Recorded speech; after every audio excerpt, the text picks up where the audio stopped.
Hello and welcome.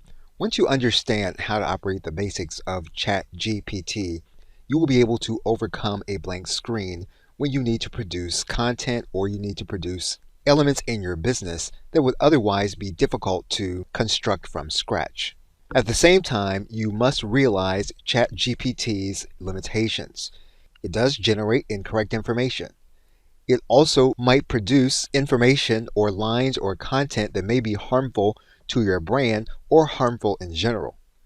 It also is limited to the content that was on the internet.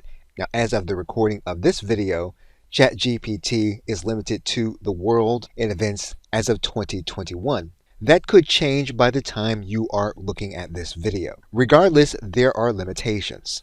And so in your production of artifacts for your business, you're going to want to focus on accuracy and citation when you can.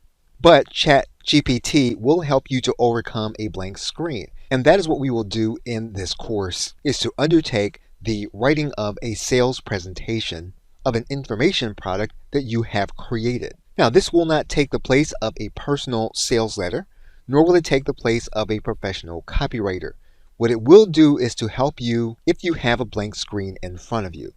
And so we will start undertaking this process in the next video and in this course. Okay, so with that, thanks, and I will see you in another video.